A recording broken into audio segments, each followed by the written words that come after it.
ஸ்ரீமதி ராமானுஜாய நமஹ. ஸ்ரீமதி நிகமாந்த மகாதேசிகாய நமஹ. நாராயணம் நமஸ்கிருத்ய நரம் சேவ நரோத்தமம் தேவீம் சரஸ்வதீம் வியாசம் ததோ ஜெயமுதீரயேத்.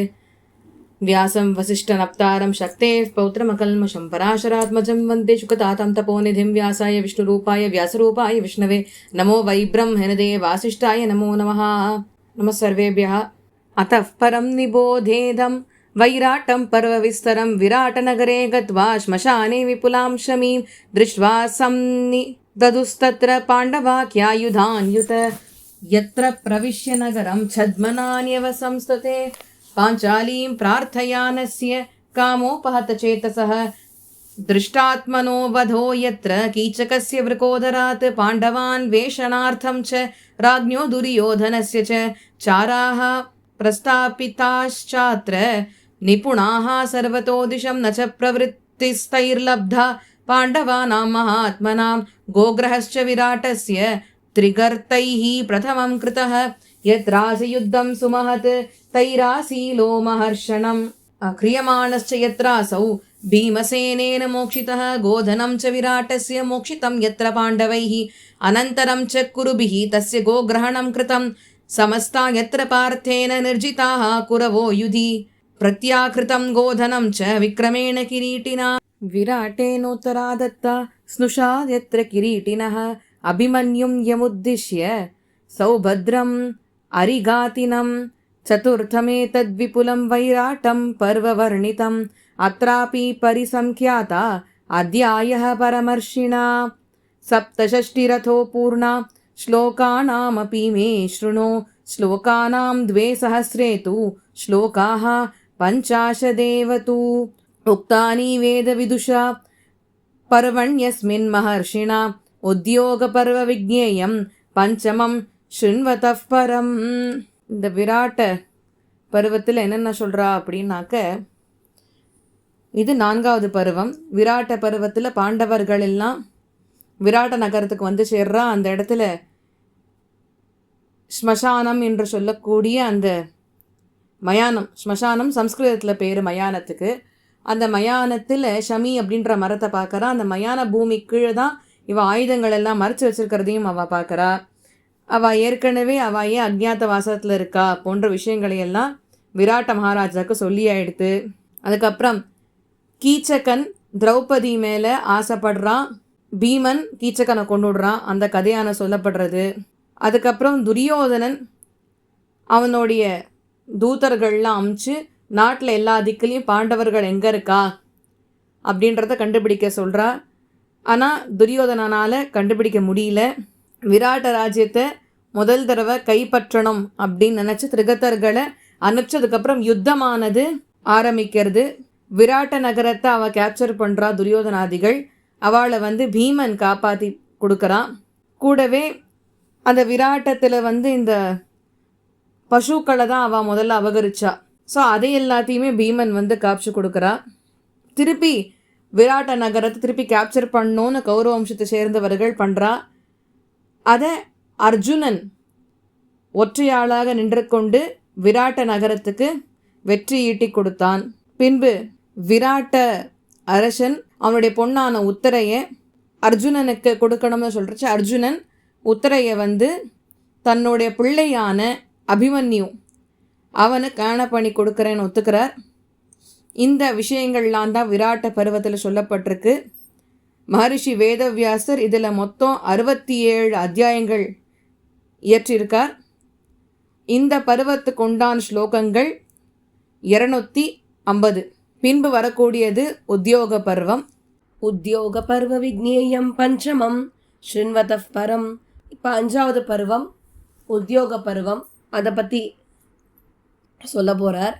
உபப்ளவ்யே நிவிஷ்டேஷு பாண்டவேஷு ஜிகீஷயா दुर्योधनोऽर्जुनश्चैव वासुदेवमुपस्थितौ साहाय्यम् अस्मिन् समरे भवानौ कर्तुमर्हति इत्युक्ते वचने कृष्णो यत्रोवाच महामतिः अयुध्यमानमात्मानं मन्त्रिणं पुरुषर्षभौ अक्षौहिणीं वा सैन्यस्य कस्य किं वा ददाम्यहं वव्रे दुर्योधनसैन्यं मन्दात्मा यत्र दुर्मतिः अयुध्यमानं सचिवं वव्रे कृष्णं धनञ्जयः मद्राजं च राजानम् आयान्तं पाण्डवान् प्रति उपहारैर्वञ्चयित्वा वर्त्मन्येव सुयोधनः वरदं तं वरं वव्रे साहाय्यं क्रियतां मम शल्यस्तस्मै प्रतिश्रुत्य जगामोद्दिश्य पाण्डवान् शान्तिपूर्वं चाकथयत् यत्रेन्द्र विजयं नृपः पुरोहितप्रेषणं च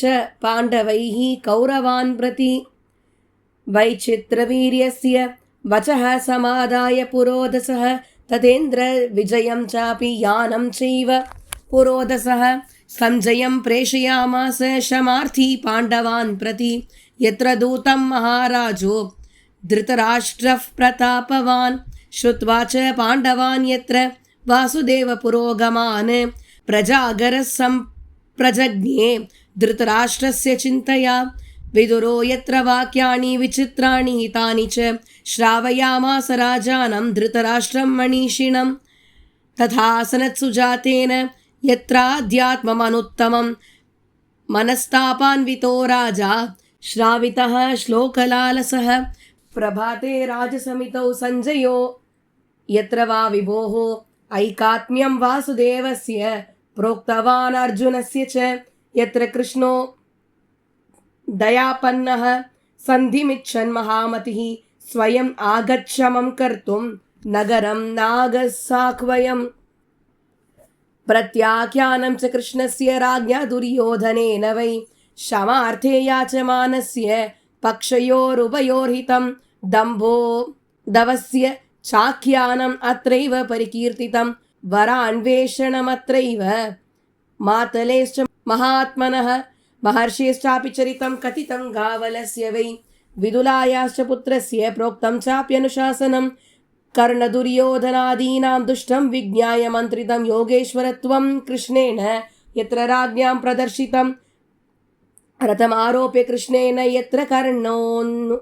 यत्र कर्णोऽनुमन्त्रितः उपायपूर्वं शौटीर्यात् प्रत्याख्यातश्च तेन सह आगम्य ह्यस्तिनपुराद् उपप्लव्यमरिन्दमः पाण्डवानां यथावृत्तं सर्वमाख्यातवान् हरिः ते तस्य वचनं श्रुत्वा मन्त्रयित्वा च यद्दितं संग्रामिकं ततः सर्वं सज्जं चक्रुः परन्तपाः ततो युद्धाय निर्याता नराश्वरथदन्तिनः नगरादास्तिनपुरात् बलसंख्यानमेव च यत्र राज्ञा ह्यलूकस्य प्रेषणं पाण्डवान् प्रति श्वोभाविनी महायुद्धे दौत्येन कृतवान् प्रभुः रथाथिरथसंख्यानम् अम्बोपाख्यानमेव च एतत् सुबहुवृत्तान्तं पञ्चमं सर्वभारते उद्योगपर्वनिर्दिष्टं सन्धिविग्रहमिश्रितम् अध्यायानां शतं प्रोक्तं षडशीतिर्महर्षिणा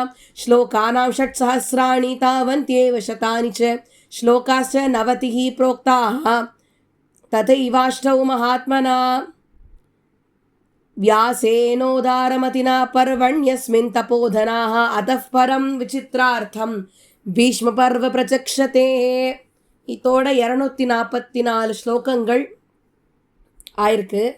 மேற்படி 5வது பருவம் உத்தியோக பருவம். உத்தியோக பருவத்தில் சொல்லும் பொழுது இந்த பாண்டவர்கள்லாம் வெற்றியை ஈட்டணும் அப்படின்ற எண்ணத்தில் உபப்ளவ்ய அப்படின்ற இடத்துல வாசம் பண்ணிட்டு வரா.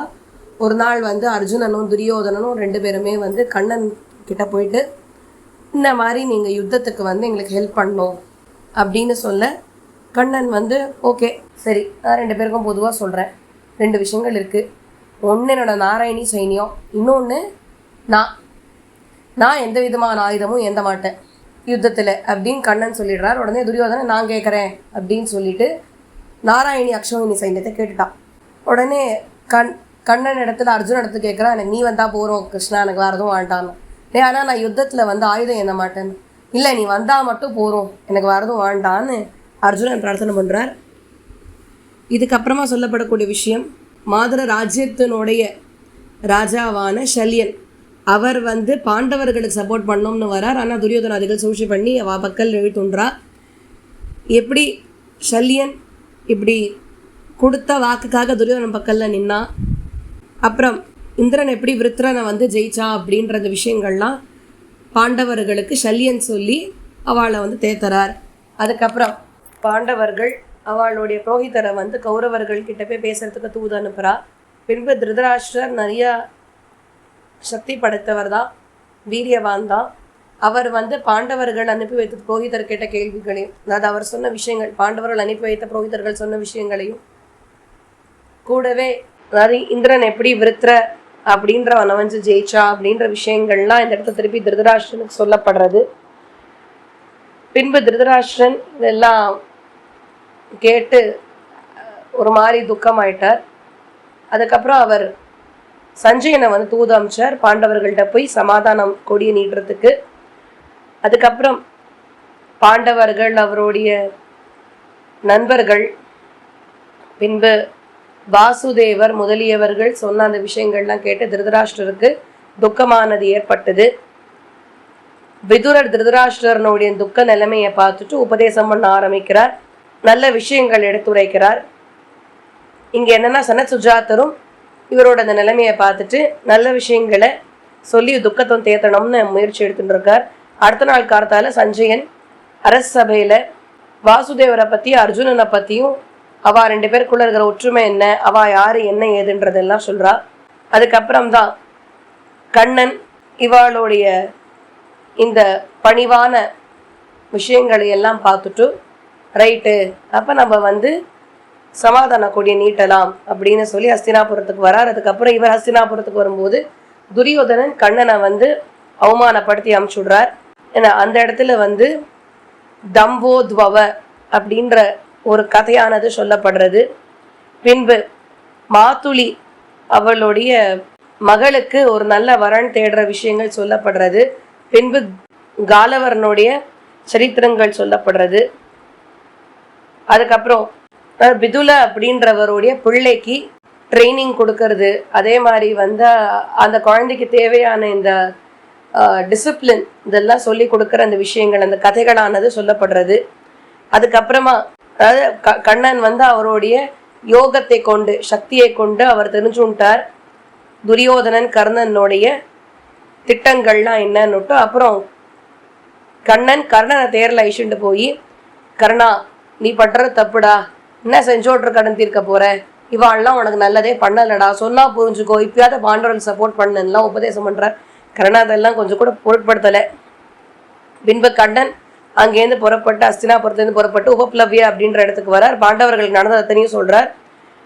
அப்பதான் ஒருத்தருக்கு இருந்த அந்த கோபமானது இன்னும் ஜாஸ்தியாகிறது. அதுக்கப்புறம் ஹஸ்தினாபுரத்திலிருந்து கால் வீரர்கள், குதிரைகள், தேர்கள், யானைகள்னு அத்தனை பேருமே படையெடுத்துண்டு யுத்தத்துக்கு கிளம்பி வரா. பின்பு துரியோதனன் அவன் வந்து பாண்டவர்களை யுத்தத்துக்கு முதல் நாளே அழிச்சுடணும்னு பிளான் பண்றான்.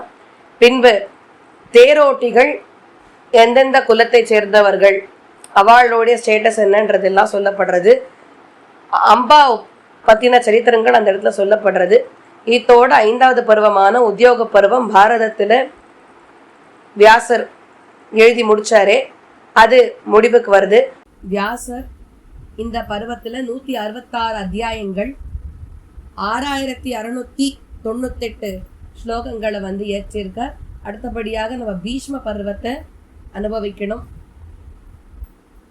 अतः पर्वं विचित्रार्थं भीष्म पर्व प्रचक्षते जम्बू खण्डन विनिर्माणं यत्रोक्तं संजयेनः यत्र युधिष्ठिरं सैन्यं विषादमगमत्परं यत्र युद्धमभूत् घोरं दशाहानि सुदारुणं कश्मलं यत्र पार्थस्य वासुदेवो महामतिः मोहजं नाशयामास हेतुभिर्मोक्षदर्शिभिः समीक्ष्या दोक्षजः क्षिप्रं युधिष्ठिरहिते रतः रथादाप्लुत्य वेगेन स्वयं कृष्ण उदारधीः प्रतोदपाणिराधावत् भीष्मं हन्तुं व्यपेतभिः वाक्यप्रतोदाभिहतो यत्र कृष्णेन पाण्डवः गाण्डीवधन्वा समरे सर्वशस्त्रभृतांवरः शिखण्डिनं पुरस्कृत्य यत्र पार्थो महाधनुः विनिघ्नन् निशितैर्बाणैः रथाद् भीष्ममपातयत् शरतल्पगतश्चैव भीष्मो यत्र बभूवः षष्ठमेतत् समाख्यातं भारते पर्वविस्तृतम् अध्यायानां 100 प्रोक्तं तथा 17 परे 5 श्लोकसहस्राणि संख्ययाष्टौ शतानि च श्लोकाश्च चतुराशीतिः अस्मिन् पर्वाणि कीर्तिताः व्यासेन वेदविदुषा संख्याता பீஷ்ம பர்வணி. அடுத்தது இந்த பீஷ்ம பர்வத்தில் என்னென்ன சொல்றார் அப்படின்னு கேட்டாக்க, இந்த பீஷ்ம பர்வத்தில் சொல்லக்கூடிய விஷயங்கள் எல்லாமே ஆச்சரியத்துக்குரிய விஷயங்கள். இதில் சஞ்சயன் ஜம்பு தீபங்களை பற்றி விஸ்தரணமாக சொல்கிறார். அப்புறம் யுதிஷ்டர் தன் சைன்யத்தினுடைய விஷயங்களை குறித்து இந்த 10 நாள் எப்படி நம்ம போர் புரிய போகிறோம் அப்படின்ற ஒரு துக்கமானது விசாரமானது அவர் மனசில் ஓடின்னு இருக்கு. அந்த விஷயங்களானது சொல்லப்படுறது. பின்பு வாசுதேவரனுடைய அந்த உதவி நிராயுதபாணியாக நிப்ப யுத்த பூமியில் அப்படின்னு அவர் சொன்னப்புறம் கூட அர்ஜுனன் கூப்பிட்டான். அதனால் வாசுதேவர் வந்தார். அவர் கண்ணனுக்கு தேரோட்டியாக இருந்து பீஷ்மரை மண்ணில் சாய்க்கிற வரைக்கும் அர்ஜுனனுக்கு உபதேசங்கள்லாம் பண்ணி பாண்டவர்களை கைட் பண்ணி அவர் தான் எடுத்துன்னு போயிருக்கார். கூடவே அர்ஜுனனுக்கு கீதோபதேசமும் அவர் தான் கொடுத்துருக்கார் முதல் நாள் யுத்தத்தில். அதுக்கப்புறமா பீஷ்மரை சாய்க்கணும்னு வரும்போது சிகண்டியை தேரோட்டியாக வச்சு அர்ஜுனனை சிகண்டி மூலியமாக பீஷ்மரை சாய்க்கும்படிக்கு பண்ணினார். பீஷ்மர் அதுக்கப்புறம் அம்பு படுக்கையில் படுத்துட்டார். இந்த பருவம் பாரதத்தினுடைய 6வது பருவமாக அமைஞ்சிருக்கு. இதில் மொத்தம் 117 அத்தியாயங்கள் எழுதப்பட்டிருக்கு. 5884 ஸ்லோகங்கள் வியாசர் இந்த பருவத்தில் எழுதியிருக்கார். பின்பு 7வது பருவம் வரும்பொழுது துரோண பர்வ ததச்சித்திரம் பகுவிருத்தாந்தமுச்யதே சைனாபத்யேபிஷிக்தோத யத்ராச்சாரியः பிரதாபவான் துரியோதனஸ்ய பிரீத்யர்த்தம் பிரதிஜக்ஞே மகாஸ்திரவித் கிரஹணம் தர்மராஜஸ்ய பாண்டுபுத்திரஸ்ய தீமதः यत्र संशप्तकाः अपि निन्यू रणाजिरात् भगदत्तो महाराजो यत्र शक्रसमो युधि सुप्रतीकेन नागेन सहि शान्तः किरीटिना यत्राभिमन्युं बहवो जग्नुरेकं महारथाः जयद्रथमुखाबालं शूरमप्राप्त यौवनं हतेभिमन्यौ क्रुद्धेन यत्र पार्थेन संयुगे अक्षौहिणीः सप्त हत्वा हतो राजा जयत्रतः यत्र भीमो महाबाहुः सात्यकिश्च महारथः अन्वेषणार्थं पार्थस्य युधिष्ठिरनृपाज्ञया प्रविष्टौ भारतीं सेनाम् अप्रदृश्यां सुरैरपि संशप्तकावशेषं च कृतं निःशेषमाहवे संशप्तकानां वीराणां कोट्यो नवमहात्मनां किरीटिनाभिनिष्क्रम्य प्रापिता यमसादनं धृतराष्ट्रस्य पुत्राश्च तथा पाषणयोधिनः नारायणाश्च गोपालः समरे चित्रयोधिनः अलम्बुषः श्रुतायुश्च जलसन्धश्च वीर्यवान् सौमदत्तिर्विराटश्च द्रुपदश्च महारथः घटोत्कजादयश्चान्ये निहता द्रोणपर्वणि अश्वत्थामापि चात्रैव द्रोणे युधि निपातते अस्त्रं प्रादुश्चकारोग्रं नारायणममर्षितः आग्नेयं कीर्त्यते यत्र रुद्रमाहात्म्यम् उत्तमं व्यासस्य चाप्यागमनं माहात्म्यं कृष्णपार्थयोः 7मं भारते पर्व महदेतद् उदाहृतं यत्र ते पृथिवीपालाः प्रायशो निधनं गताः द्रोणपर्वणि ये शूरा निर्दिष्टाः पुरुषर्षभाः अत्राध्यायं 100 प्रोक्तं तथा अध्यायाश्च 70 अष्टौ श्लोकसहस्राणि तथा 900 च श्लोका 9 तथैवात्र संख्यातास्तत्त्वदर्शिना पाराशर्येण मुनिना संचित्य द्रोणपर्वणि अतः परं कर्णपर्व प्रोच्यते परमाद्भुतम्. அடுத்தது இந்த துரோண பர்வத்தை பற்றி சொல்லும் பொழுது இதுலேயும் ஆச்சரியமான நிகழ்வுகள் நடக்கிறது. அதில் சொல்லும் பொழுது பீஷ்மர் 10வது நாள் அம்பு படுக்கையில் சாச்சுட்டார். துரியோதனனுக்காக துரோணர் இப்போ சேனாபதியாக நின்று யுதிஷ்டிராதிகளை வீழ்த்தணும் அப்படின்னு நிற்கிறார். இந்த சன்சப்தகர்கள் அவா நிற்கிற அதே யுத்த பூமியில் அர்ஜுனன் எதிர நின்றுருக்கான். இதுக்கப்புறமா இந்த பகதத்தன் அப்படின்றவனை அவனோட யானை சுப்ரித்திகான்னு பேர் 2 பேரையும் போட்ட அர்ஜுனன் துவம்சம் பண்ணி வதம் பண்ணிவிடுறான். பகதத்தன்றவன் வந்து 2வது இந்திரனுக்கு சமம். ஸோ இந்த யுத்த பூமியில் வீழ்த்தப்பட்ட 2வது இந்திரன் இந்த யுத்தத்தை பொறுத்த வரைக்கும் அது பகதத்தன் தான்.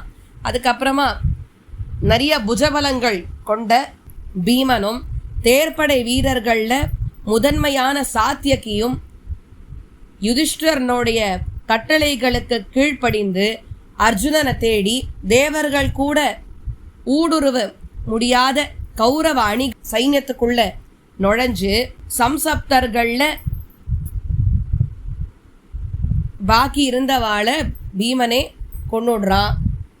அதுக்கப்புறம் துரோண பருவத்தில் ஆலம்புஷ வம்சத்தை சேர்ந்தவர்கள், ஸ்ருதயுக்கள வம்சத்தை சேர்ந்தவர்கள், ஜலசந்தனுடைய வம்சத்தை சேர்ந்தவர்கள், சோமதத்த வம்சத்தை சேர்ந்தவர்கள், விராட்ட வம்சத்தை சேர்ந்தவர்கள், துருபத, கடோத்கஜ முதலியவர்கள் அத்தனை பேருமே மாண்டு போகிறது சொல்லப்படுறது.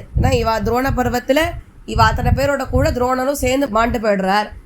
அதனால் அஸ்வத்தாமன் வந்து துரோணர் இவா தான் கொண்டுட்டா, பாண்டவர்கள்லாம் சூழ்ச்சி பண்ணி கொண்டுட்டா அப்படின்னு நினச்சிண்டு நேராக அவனோட நாராயணாஸ்திரத்தை வந்து பிரயோகிக்கிறான் பாண்டவர்கள் மேலே. பின்பு 3 க்ஷேத்திரங்களை தன்னுடைய பார்வையால் எரித்த ருத்ரனுடைய மகிமையானது சொல்லப்படுறது. வியாசர் அந்த இடத்துக்கு வரார். அப்புறம் அவர் வந்து கண்ணனை பற்றி அர்ஜுனனை பற்றி ஒசத்தியாக பேசுகிறார். இதோட 7வது பருவமான துரோண பருவம் முடிவுக்கு வர்றது. இதில் எத்தனையோ நாயக்கர்கள் அவளுடைய வீழ்ச்சி எல்லாம் சொல்லப்பட்டிருக்கு. இதில் மொத்தம் 170 அத்தியாயங்கள். இந்த பருவத்தில் மொத்தம் மகரிஷி வியாசர் பராசரர் மகரிஷினுடைய பிள்ளை. அவர் வந்து அவ்வளோ தியானம் பண்ணி தபஸ் பண்ணி மெய்ஞானத்தை கொன்றக்கூடியவர். அவர் 8909 ஸ்லோகம் 8909 ஸ்லோகங்கள் வந்து எழுதியிருக்கார். இதுக்கப்புறம் வரக்கூடிய பருவத்துக்கு வந்து கர்ண பருவம்னு பேர். அது சொல்லும்போது அதப்பரம் கர்ண பருவ புரோட்சதே பரமாத்புதம் பாராசரியன முனினா சம்சித்ய துரோண பர்வணி அதப்பரம் கர்ண பருவ புரோட்சதே பரமாத்புதம் சாரத்யே விநியோகஸ்ச மகா மத்ராஜஸ்ய தீமதः ஆக்யாதம் யத்ர பௌராணம் திரிபுரஸ்ய நிபாதனம் பிரயோக புருஷச்சாத்ர संवादः कर्णशल्ययोः हंसकाकीयमाख्यानं तत्रैवाक्षेपसंहितं वदः पाण्ड्यस्य च तथा अश्वत्थाम्ना महात्मना दण्डसेनस्य च ततो दण्डस्य च वधस्तथा द्वैरथे यत्र कर्णेन धर्मराजो युधिष्ठिरः संशयं गमितो युद्धेन्मिषतां सर्वधन्विताम् अन्योन्यं प्रतिचक्रोधो युधिष्ठिरकिरीटिनोः यत्रैवानुनयः प्रोक्तो माधवेनार्जुनस्य हि प्रतिज्ञापूर्वकं चापि वक्षो दुःशासनस्य च भित्त्वा वृकोदरो रक्तं पीतवान् यत्र संयुगे द्वैरते यत्र पार्थेन हतः कर्णो महारथः अष्टमं पर्व निर्दिष्टम् एतद् भारतचिन्तकैः 169 प्रोक्ता अद्यायाः कर्णपर्वणि 4 सहस्राणि 9 श्लोकशतानि च 64 श्लोकाः पर्वण्यस्मिन् प्रकीर्तिताः अतः परं विचित्रार्थं शल्यपर्व प्रकीर्तितं. கர்ணபர்வத்தில் மத்ர நாட்டினுடைய ராஜா ஷல்யன் கர்ணனுக்கு வந்து தேரோட்டியாக இருந்த விஷயமாக சொல்லப்படுறது. பின்பு திரிபுராசுரனுடைய வதம் அந்த இடத்துல சொல்லப்படுறது. பின்பு கர்ணன் ஷல்யனை கடுமையான சொற்களை கொண்டு பேசுகிறதும் ஷல்யன் கர்ணனை கடுமையான சொற்கள் கொண்டு பேசுகிறதும் யுத்தத்துக்கு இவா 2 பேர் போகிறதும். அப்போ வந்து ஒரு ஹம்சத்துக்கும் ஒரு காக்கைக்கும் உண்டான அந்த கதை அந்த இடத்துல சொல்லப்படுறது. பின்பு பாண்டிய அரசன் அஸ்வத்தாமனோட கைகளில் மரணித்ததும், பின்பு தண்டசேனனுடைய மரணம், தர்தாவோட மரணம், யுதிஷ்டர் வந்து கர்ணனை ஒற்றை வீரனாக இருந்து சண்டை போட்டதும், அப்புறம் யுதிஷ்டருக்கும் அர்ஜுனனுக்கும் கர்ணன் மேலே இருந்த அந்த கோபமானது எப்படி வெளிப்பட்டதுன்னோ, கண்ணன் அர்ஜுனனை வந்து சமாதானப்படுத்தினதும், இந்த பருவத்தில் பீமன்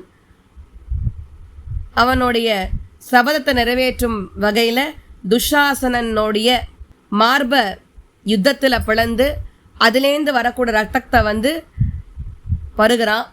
அர்ஜுனன் கர்ணனை வந்து வீழ்த்துறான். இப்படியாக 8வது பருவமானது முடியறது. இந்த 8வது பருவத்தில் மொத்தம் 69 அத்தியாயங்கள், 4964 ஸ்லோகங்கள், 4964 ஸ்லோகாஸ் இந்த பருவத்தில். அடுத்தபடியாக வர்றது வந்து 9ஆம் பருவம். அது சொல்லும் பொழுது ஹத பிரேரிரே சைன்யே தூ நேதா மத்ரேஸ்வரோ பவத் யத்ர கௌமாரமாக்கியானம் அபிஷேகஸ்ய கர்ம ச விருத்தானி ரதயுத்தானி கீர்த்தியந்தே யத்ர பாகஷः விநாசः குரு முக்கியானாம் शल्यपर्वणि कीर्त्यते शल्यस्य निधनं चात्र धर्मराजान् महात्मनः शकुनेश्च वधोत्रैव सह देवेन संयुगे सैन्ये च हतभूयिष्ठे किञ्चित् शिष्टे सुयोधनः ह्रदं प्रविश्य यत्रासौ संस्तभ्यापो व्यवस्थितः प्रवृत्तिस्तत्र चाख्याता यत्र भीमस्य लुब्धकैः क्षेपयुक्तैर्वचोभिश्च धर्मराजस्य धीमतः ह्रदात् समुत्थितो यत्र धार्तराष्ट्रोऽत्यमर्शनः भीमेन गदया युद्धं यत्रासीकृतवान् सः समवाये च युद्धस्य रामस्यागमनं स्मृतं सरस्वत्याश्च तीर्थानां पुण्यता परिकीर्तिता गदायुद्धं च तुमुलम् अत्रैव परिकीर्तितं दुर्योधनस्य राज्ञोऽथ यत्र भीमेन संयुगे ऊरूभरणि प्रसख्याजौ गदया भीमवेगया 9मं पर्व निर्दिष्टम् एतदद्भुतमर्थवत् 59 पर्वण्यत्र प्रकीर्तिताः संख्याता बहुवृत्तान्ताः श्लोकसंख्यात्र कथ्यते 3 श्लोकसहस्राणि द्वेषते 20तथा मुनिना सम्प्रणीतानि कौरवाणां यशोभृता अतः परं प्रवक्ष्यामि सौतिकं पर्वदारुणं भग्नोरुं यत्र राजानं दुर्योधनमर्षणम्. அடுத்தபடியாக வரக்கூடிய இந்த 9வது பருவம் ஷல்ய பருவம்னு பேர். ஆச்சரியமாக மத்ரராஜா உட்பட கௌரவ சைன்யத்தில் இருக்கிறவா எல்லாருமே அழிக்கப்படுறா. ஷல்யனை யுதிஷ்டர் அழிச்சுடுறார். சகுனிய சகாதேவன் வதம் பண்ணிவிடுறார். அதுக்கப்புறம் பாக்கி இருந்த சின்ன சின்ன சைன்ய வீரர்கள் அத்தனை பேரையுமே பீமன் ஒற்றையாளாக இருந்துட்டு அழிச்சுடுறான். ஏன்னா பீமன் சபதம் எடுத்திருக்கான், உன்னுடைய 100 புதல்வர்களும் என் கையாலே மரணிப்பனர் அப்படின்னு. ஆனால் 99 பேரை பீமன் கொன்னுடுறான் ஒரே ஷாட்டில். அதுவும் ஸோ 99 வீரர்களை கொன்னுட்டு அப்படி இருக்கிற சமயத்தில் துரியோதனன் தனிமையில் இருக்கணும்னு தேடி அங்கே இருக்கிற ஒரு குளத்துக்கிட்ட போய் தனக்குன்னு உண்டான ஒரு அறையை வந்து அமைச்சுண்டான். அந்த ஜலத்துக்குள்ளே கொஞ்ச நேரம் அங்கே இருந்தான். யுதிஷ்டர் பீமன் இவன் அத்தனை பேருமே துரியோதனை வெளில கொண்டு வரணுன்றதுக்காக புத்திசாலித்தனமாக துரியோதனனை வந்து அவமானப்படுத்திகிட்டே இருந்த வார்த்தைகளால் துரியோதனை தாக்குப்பிடிக்க முடியாமல் ஜலத்திலேருந்து வெளில வந்தான். தண்ணியிலேருந்து வெளில வந்துட்டு துரியோதனுக்கும் பீமனுக்கும் இந்த கதாயுத்தம் நடக்கிறது. அந்த சமயத்தில் பலராமன் வரார். சரஸ்வதி நதியினுடைய ஏற்றமாக சொல்லப்படுறது. அதுக்கப்புறம் இவா 2 பேருக்குள்ளே எப்படி மேற்படி கதாயுத்தம் நடந்ததுன்னு சொல்லப்படுறது. துரியோதனனுடைய தொடையை அடித்து கிழிச்சது. இவா 2 பேர் நடுவில் நடந்த அந்த கதாயுத்தத்தை ஆச்சரியமாக பாசன் அப்படின்றவர் ஊரூபங்கம் ஒரு நாடகத்தில் வந்து எழுதியிருக்கார். ரைட்டு, இந்த பருவம் வரும்போது இந்த இடம் வரும்போது அனுபவிக்கலாம் அப்படின்னு இருக்கு இல்லையா. ஸோ தொடையை வந்து அடித்து கிழிக்கிறான். யார்? பீமன் துரியோதனோட தொடையை அடித்து கிழக்கிறான் அவனோட பிரதிஜ்ஞத்துக்கு ஏற்றார் போல். இந்த விஷயங்கள் எல்லாமே வந்து 9வது பருவத்தில் சொல்லப்பட்டிருக்கு. ரொம்ப ஆச்சரியமான பருவம். இதில் மொத்தம் 59 அத்தியாயங்கள். மகரிஷி வியாசர் கௌரவ குலத்துக்கே பெருமை சேர்த்தவர். அதாவது ஏன் அப்படின்னா கௌரவ குலத்தினுடைய பெருமைகளை எல்லாம் இவர் தான் வந்து விஸ்தரித்து லோகத்துக்கு கொண்டு போய் சேர்த்தார். நிஜமா வியாசர் இன்னைக்கு பாரதம் எழுதலைன்னா கௌரவத்தை போய் தெரிஞ்சிருக்கோமா? யோசிங்கோ. கௌரவ குல வம்சம்னா கௌரவர்கள் திருதராஷ்டிரருடைய புதல்வர்கள் 100 பேர் மாத்திரம் நினச்சிக்காதீங்க. பாண்டவர்களுக்கும் கௌரவர்கள் தான் பேர். ஏன்னா இவா 2 பேருமே குருவம்சத்தை சேர்ந்தவர்கள். குருவம்சத்தில் இவா இருக்கிறதுனால தான் இவாளுக்கு கௌரவர்கள்னு பாண்டவர்களுக்கும் அந்த பேர் வருது. இப்போ ராகவன் அப்படின்னு சொல்கிறோம் இல்லையா, அது ராமனை மாத்திரம் சேராது. ராகவன்னா லக்ஷ்மணனும் ராகவன் தான், சத்ருகனும் ராகவன் தான், பரதனும் ராகவன் தான். ஏன்? ரகுவம்சத்தை சேர்ந்தவன் ராகவன். தாசரதி, தசரதஸ்ய அபத்தியம் புமானு தாசரதி, தசரதனுடைய பிள்ளையாக இருக்கிறதுனால தாசரதின்னு பேர். அப்போ தாசரதி ராமனுக்கு மட்டும்தான்? ஆனால் இல்லை, லக்ஷ்மணனுக்கும் உண்டு, பரதனுக்கும் உண்டு, க்ஷத்ரகுணனுக்கும் உண்டு. ஆச்சா? அதனால் இப்படி கௌரவர்களுடைய ஏற்றம் என்ன அப்படின்றத, கௌரவர்களுடைய விஷயங்களை பிரச்சாரம் பண்ணி கௌரவர்களுடைய புகழ 4 பேருக்கு எடுத்து சொன்னது வியாசர் தானே. அதனால் அப்படிப்பட்ட வியாசர் மகனீயர் 3220 ஸ்லோகங்கள் எழுதியிருக்கார். 3220 ஸ்லோகம்ஸ் இந்த 9ஆம் பருவத்தில் இருக்குது. மேற்படி 10வது பருவம், அதுதான் நம்ம இன்னைக்கு கடைசியாக பார்க்குற பருவம். இன்னைக்கு பாக்கி 8 பருவங்கள் நம்ம நாளை தினம் அனுபவிக்கலாம். இப்போ 10வது பருவத்தை அனுபவிப்போம். 10வது பருவம் சொல்லும்போது 10வது பருவத்துக்கு சௌப்திக பருவம்னு பேர். இதில் சொல்லும் பொழுது ரொம்ப ஆச்சரியமான விஷயங்கள் சொல்லப்படுறது.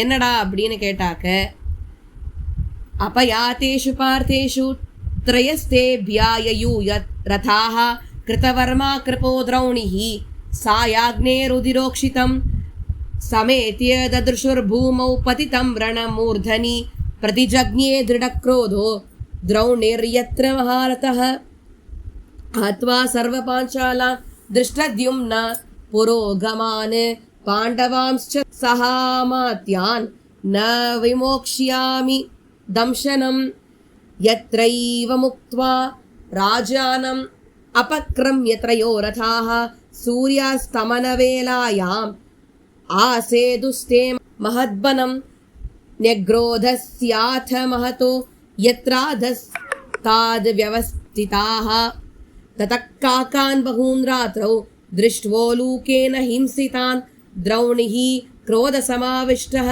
पितुर्वधमनुस्मरन् पञ्चालानां प्रसुप्तानां वधं प्रतिमनोदधे गत्वा च शिबिरद्वारि ददृशं तत्र राक्षसं घोररूपमपश्यत् स दिवमावृत्य दिष्टितं तेन व्याघातमस्त्राणां क्रियमाणम् अवेक्ष्य च द्रौणिर्यत्र विरूपाक्षं रुद्रमाराध्य सत्वरः प्रसुप्तान् निशि विश्वस्तान् दृष्टद्युम्न पुरोगमान् पाञ्चालान् सपरिवारान् द्रौपदेयांश्च सर्वशः कृतवर्मणा च सहितः कृपेण च निजग्निवान् यत्रामुच्यन्ते ते पार्थाः पञ्चकृष्णबलाश्रयात् सात्यकिश्च महाश्वासाः शेषाश्च निधनं गताः पञ्चालानां प्रसुप्तानां यत्र द्रोण सुताद्वदः दृष्टद्युम्नस्य सूतेन पाण्डवेषु निवेदितः द्रौपदी पुत्रशोकार्ता पितृभरातृवदार्दिता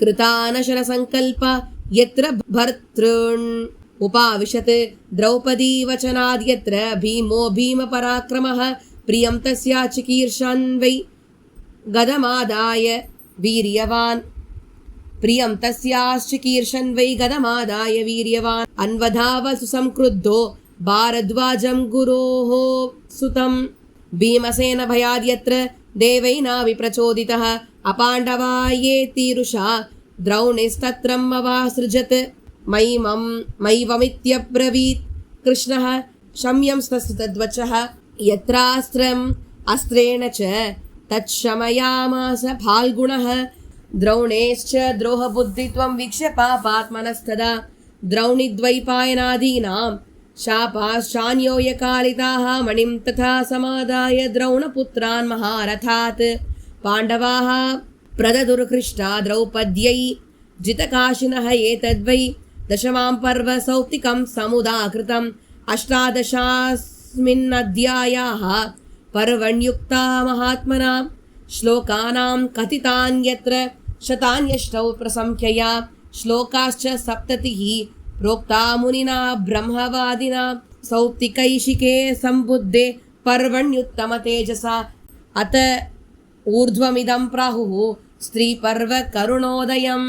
இந்த சௌத்திக வதத்தில் ஆச்சரியமாக சொல்லப்படக்கூடிய விஷயங்கள், கிருத்தவர்மா கிருப, பின்பு துரோணர்னுடைய பிள்ளை அஸ்வத்தாமன், இவ 3 பேரும் யுத்தத்துக்கு அப்புறம் மிஞ்சியவர்கள்.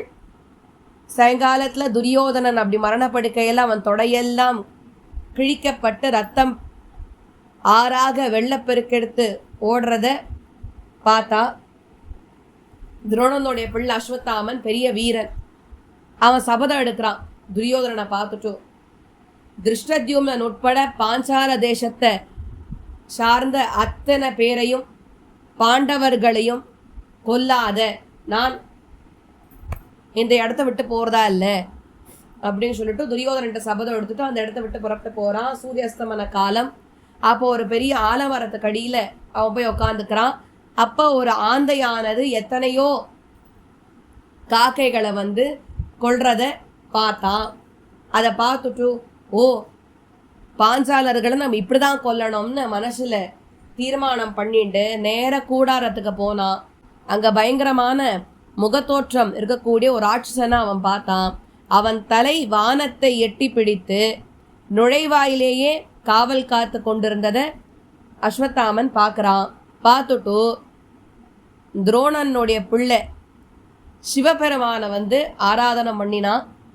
கிருத்தவர்மா கிருபரனுடைய உதவியை கொண்டு திரௌபதியினுடைய எல்லா புதல்வர்கள் 5 பேரையும் கொண்டுட்டான். பாஞ்சாலத்தை சேர்ந்த அத்தனை பேரையும் கொண்டுட்டான், திருஷ்டத்யும்னன் உட்பட. கூடவே அவள் உறவுக்காரா அத்தனை பேரையும் கொண்டுட்டான் ராத்திரியில். கௌரவ வம்சத்தில் எஞ்சிருக்கக்கூடியவர்கள் கண்ணனுடைய அறிவுரைகளை கேட்டு அப்படின்னாக்க சாத்திகியும் பஞ்சபாண்டவர்களும் தான். இவாளை தவிர்த்து வேறு யாருமே உயிரோடு இல்லை. பின்பு திருஷ்டத்யும்னனுடைய தேரோட்டி பாண்டவர்களுடைய கவனத்திற்கு இப்படி பாஞ்சால தேசத்தை சேர்ந்தவாளையும் உங்கள் பசங்க துரோணனுடைய பிள்ளை தான் கொண்டுட்டான்னு எடுத்துகிட்டு சொல்ல திரௌபதி துயரம் தாழாத. ஏன்னா ஒரே நேரத்தில் அவள் அப்பா போயிட்டான் ஏற்கனவே. அது அடுத்ததுபடியாக திருஷ்டத்யும்னன் போயிட்டான், கூட பிறந்தவன். பசங்க 5 பேர் போயிட்டா. அஸ்வத்தாமன் இப்படிலாம் பண்ணிட்டான்னு உடனே கோவத்தில் பீமன் கதை எடுத்தான் அஸ்வத்தாமனை கொல்றதுக்கு.